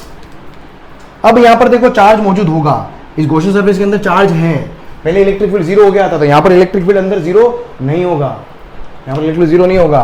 तो देख flux phi equals to charge inside upon epsilon naught, ठीक है। तो फ्लक्स तो क्या हो जाएगा, ये integration E dot D S equals to Q inside. अब क्यू इनसाइड को क्या लिखूंगा मैं, रो इंटू वॉल्यूम। अब ये रो इंटू वॉल्यूम जो आएगा, वॉल्यूम किसका आता है, उस सिलेंडर का वॉल्यूम जो जिसके मतलब मुझे क्यू इनसाइड निकालना है, मतलब इसके अंदर, समझ क्या बोल रहा हूं मैं, क्यू इनसाइड मतलब गॉसियन सरफेस के अंदर कितना चार्ज है, ये गॉसियन सरफेस हो गई, इस गॉसियन सरफेस के अंदर चार्ज कितना है, तो डेंसिटी मल्टीप्लाइड बाय वॉल्यूम। ये वॉल्यूम में क्या ले रहा हूँ, इसको वी डैश ले रहा हूँ, ये वी डैश जो है वो क्या है, वॉल्यूम इसका है, ये इसका वॉल्यूम है, V dash volume of Gaussian surface, समझ में आ रहा है, ठीक है। पहले अपन यहाँ पर देख क्या कर रहे थे, ये वॉल्यूम कौन सा लिया था मैंने, यहाँ पर वॉल्यूम मैंने किसका लिया था, इस सिलेंडर का इसलिए लिया था क्योंकि मेरे पास गॉसियन सरफेस के अंदर चार्ज कितना प्रेजेंट था, सारा का सारा चार्ज प्रेजेंट था जो उस सिलेंडर का था। तो सिलेंडर का मेरे पास क्या आ गया, यहाँ पर वॉल्यूम आ गया सीधा, क्योंकि सारा का सारा सिलेंडर अंदर मौजूद था। यहाँ पर सारा सिलेंडर जो है वो अंदर गॉसियन सरफेस के अंदर मौजूद नहीं है, तो गॉसियन सरफेस के अंदर जितना चार्ज होगा उसी चार्ज का वॉल्यूम तो चाहिए मुझे, तो इसलिए मेरे पास यहाँ पर वॉल्यूम क्या आ गया, गॉसियन सरफेस का आएगा। बस यहाँ पर अब करो इसको, तो देख क्या आ जाएगा, इसका वापस क्या, अब यहाँ पर वापस देखोगे सेम चीज, वही सेम चीज समझ में आ रही है। इसको सीधा लिखूं मैं, E S, E multiplied by S equals to rho, अब इसका वॉल्यूम रो वी डैश। अब देख इलेक्ट्रिक फील्ड ई है ना, ई, ये तो समझ में आ गया ना, ई डी एस, अरे समझ, वरना अभी मैं बना दूंगा डायग्राम तो गचड़ बचड़ हो जाएगा सब, ये सब वापस गड़बड़ हो जाएगा, नहीं तो इसको समझ लो आप, ठीक है। वापस ये ई बार आएगा, डी एस कॉस जीरो, ठीक है, कॉस जीरो की वैल्यू 1, सेम ये वाली चीज, ये वाली स्टेप्स 1 2 3 यहीं से लिखा मैंने, ठीक है। तो ई एस, एस ये सरफेस, ये एस किसका एरिया होता है, उस सरफेस का एरिया होता है जिसके थ्रू फ्लक्स निकालना है। फ्लक्स किसके थ्रू निकाल रहे हैं, गॉसियन सरफेस के थ्रू फ्लक्स निकाल रहे हैं अपन, गॉसियन सरफेस के, तो गॉसियन सरफेस का एरिया आएगा, गॉसियन सरफेस का भी एरिया, तो 2 पाई आर रेडियस और एल इसकी length equals to rho multiplied by volume V dash, इसका वॉल्यूम, गॉसियन सरफेस का वॉल्यूम, गॉसियन सरफेस का वॉल्यूम कितना आएगा, पाई आर स्क्वायर एल, कितना आएगा, पाई आर स्क्वायर एल, है ना, गॉसियन सरफेस का वॉल्यूम पाई आर, रेडियस हो गया स्क्वायर एल। तो देखो यहाँ से अब कितना आ जाएगा, काट लो, कुछ कट रहा हो तो, कुछ कट रहा है भाई क्या, देख pi cancel, R cancel, L cancel, pi R L cancel, तो फाइनली इलेक्ट्रिक फील्ड का जो फॉर्मूला आ गया, देखो इलेक्ट्रिक फील्ड का जो फॉर्मूला आया वो कितना आ गया, रो आर अपॉन, कुछ खा गया मैं क्या, एप्सिलॉन नॉट खा गया ना, यहाँ पर एप्सिलॉन नॉट भी है, सॉरी यहाँ पर एप्सिलॉन नॉट भी है, यहाँ पर एप्सिलॉन नॉट भी है, चलो तो कितना आ गया, rho R upon 2 epsilon naught, कितना आ गया electric field, rho R upon 2 epsilon not, देख लो कुछ ले तो नहीं गया, 2 एप्सिलॉन, इसको लिखो, लिखो, इसके बाद इसका बस का ग्राफ बनाते हैं बस, देख इसका ग्राफ क्या हो जाएगा, हाँ अब अपन ग्राफ बनाए अगर अपन, तो देखो अपना इलेक्ट्रिक फील्ड आउटसाइड है ना, आउटसाइड इलेक्ट्रिक फील्ड तो अपना कितना आया था, देखो rho upon 2 epsilon naught R square upon small R, और इनसाइड इलेक्ट्रिक फील्ड अपना आया था rho upon 2 epsilon naught multiplied by R, और ई सरफेस के ऊपर, सरफेस के ऊपर फॉर्मूला दोनों में से कहीं से भी निकाल लो आप, है ना, स्मॉल आर को कैपिटल आर रख दो, स्मॉल आर को कैपिटल आर रख दो, तो ये आया था आपके पास रो आर अपॉन 2 एप्सिलॉन नॉट, है ना। यहाँ से अगर ग्राफ प्लॉट करो आप, है ना, इलेक्ट्रिक फील्ड वर्सेस आर, है ना, इलेक्ट्रिक फील्ड वर्सेस आर, तो ये मेरे पास क्या हो गया, आर इक्वल्स टू 0, और ये मेरे पास क्या होगा, सरफेस पे आ जाऊंगा तो R equals to capital R. अब यहाँ पर अगर आप देखोगे, जैसे जैसे सेंटर से सरफेस एक्सिस, है ना, सिलेंडर का ये एक्सिस लाइन हो गई, जैसे जैसे सरफेस की तरफ जा रहे हो और ये सरफेस से बाहर आ गया मैं, है ना, आर की तरफ, तो क्या हो रहा है, इनसाइड, इनसाइड देखो इलेक्ट्रिक फील्ड जो है वो डायरेक्टली प्रोपोर्शनल आर के है, आउटसाइड इलेक्ट्रिक फील्ड जो है वो इनवर्सली प्रोपोर्शनल आर के है, और सरफेस पे क्या हो गया, कांस्टेंट हो गया मैक्सिमम, ठीक है। तो देखो ये सरफेस तक गया मैं, सपोज ये, तो यहाँ पर अंदर इनसाइड तो मेरे पास क्या है, electric field directly proportional to R, ये electric field directly proportional to R, और सरफेस पे इसकी वैल्यू कितनी हो गई, rho R upon 2 epsilon naught, और सरफेस के बाहर ई का रिलेशन क्या आ गया, इनवर्स रिलेशन आ गया, तो इलेक्ट्रिक फील्ड जो होगा वो इनवर्सली प्रोपोर्शनल आर के आ गया, तो मेरे पास क्या हो गया, ग्राफ हो गया। होल ओवर पहले वाले केस में क्या था, बिल्कुल इलेक्ट्रिक फील्ड 0 था अंदर, यहाँ पर क्या है, डायरेक्टली प्रोपोर्शनल है, यहाँ पर क्या है, इलेक्ट्रिक फील्ड जो है वो डायरेक्टली प्रोपोर्शनल टू क्या है, आर है, ये मेरे पास क्या आ गया, ग्राफ आ गया, बस बना लो, राइट दोस्तों। तो ये अपने पास क्या था, आज लाइन चार्ज और सिलेंडर को टाटा बाय बाय कर दिया अपन ने। सो इस तरीके से चैनल के ऊपर बने रहे, और भी वैल्यूबल वीडियोस चाहते हैं तो चैनल को सब्सक्राइब करके बैठे और बेल आइकन पे क्लिक करके जाएं, ताकि आने वाले और अपकमिंग जो वीडियोस हैं उनके नोटिफिकेशन आपको टाइम टू टाइम मिलते रहे। आप कहाँ पर मौजूद है, एक्सपोनेंशियल फिजिक्स ग्रोइंग चैनल की तरफ, राइट दोस्तों। तो जल्दी से इस चैनल को ग्रो करें, लोगों तक पहुंचाएं जिनको वाकई इस चैनल की जरूरत है। कल वापस शाम को 6 बजे फिर हाजिर होता हूँ। Bye, good night.